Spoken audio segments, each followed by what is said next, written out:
December 13th, 2025, 3:47 p.m. Eastern Time. A computer algorithm somewhere in the bowels of Wall Street just realized it made a mistake that costs more than the GDP of a small country. Silver crossed $67 an ounce.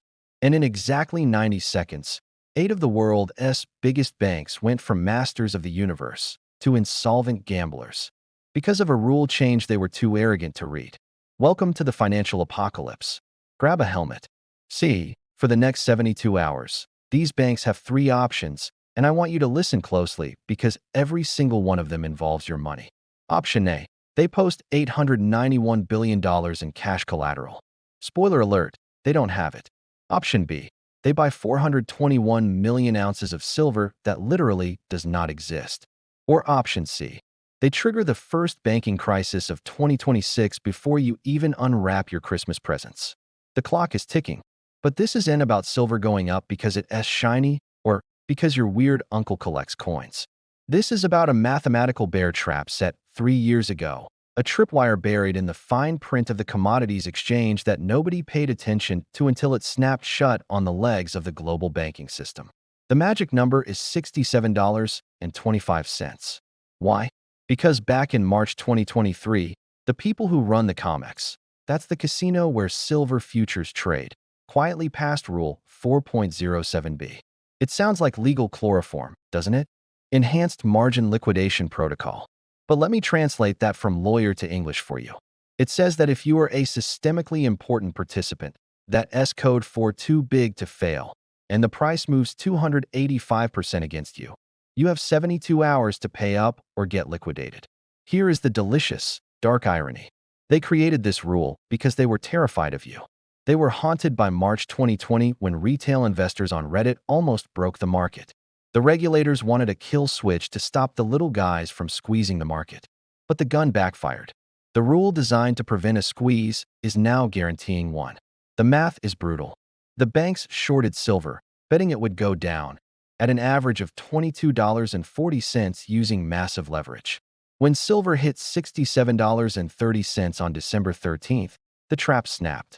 So who are the contestants on today's episode of Who Wants to Be Bankrupt? It's a who's who of financial royalty. JP Morgan Chase is currently staring at a $4.35 billion loss. HSBC, massive losses. Deutsche Bank, Citibank, Goldman Sachs. Together, they are short 421 million ounces of silver. That is $18 billion in red ink. But wait, it gets worse. Because these aren't just isolated bets.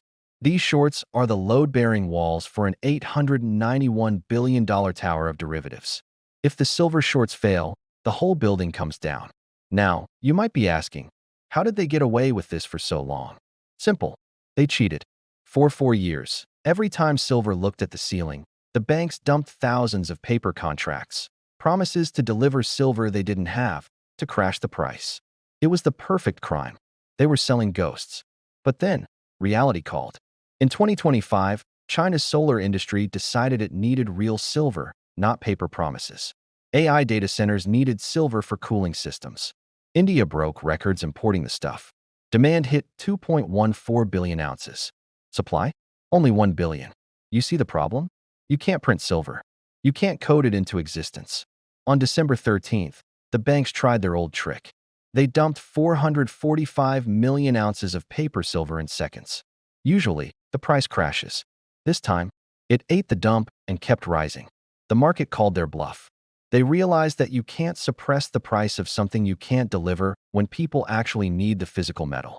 So now we have a 72-hour countdown to the impossible choice. Let's look at their options again, shall we? Option A. Post $891 billion cash. To do that, they'd have to sell treasury bonds and stocks. If you sell that much stock in 3 days, the market crashes. That's a suicide pact. Option B. Buy the silver to close the position. Here's the punchline. There are only 47.2 million ounces in the registered vaults. They need 421 million. That's like trying to fill an Olympic swimming pool with a garden hose while the pool is on fire. Option C. Beg the government to change the rules. And folks, this is probably what's happening right now in a smoke-filled room in DC. They'll call it controlled demolition. They'll try to stretch the pain out over 30 days instead of 3. But you can't solve a shortage by waiting. Every day they wait, 847,000 more ounces leave the vaults for industrial use. They are trying to put out a fire with gasoline. Let me prove to you that this isn't just a theory. The numbers are screaming. Look at the COMEX vaults. In January 2024, they had 329 million ounces of registered silver. That's the stuff ready to sell. Today, 47.2 million. That is an 86% drop. They are running on fumes. It is the lowest inventory in 50 years. And then there's the panic signal from the government. But the biggest scam of all, the ETFs. Look at SLV. Investors poured nearly $5 billion into it in December. SLV should have bought 73 million ounces of silver. They bought 41 million. Where's the rest? It's missing. They admitted in the fine print. Page 83, the boring part nobody reads, that 18% of their assets are unallocated. That means instead of silver, they have an IOU from a bank that is currently shorting silver. It is a Ponzi scheme wrapped in a prospectus. The smart money already knows this. Michael Burry, yes, the big short guy, just sold all his mining stocks and his paper silver. He moved into PSLV, a trust that actually holds physical metal, and raised his cash position to 31%. He is betting on bank failure. He's buying a life jacket while everyone else is arranging deck chairs on the Titanic. So here's the endgame. January 20th, 2026. That is the date the emergency exemption expires. It's not a prediction, it's on the government document.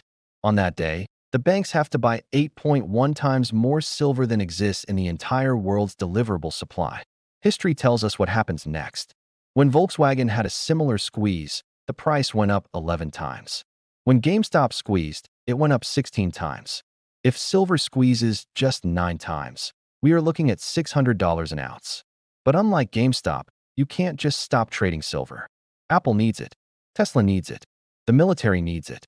We are looking at a Lehman Brothers moment, but faster. In 2008, the Fed could print money to fix the problem. You cannot print a metal. The projected timeline is 9 to 13 days from trigger to systemic freeze.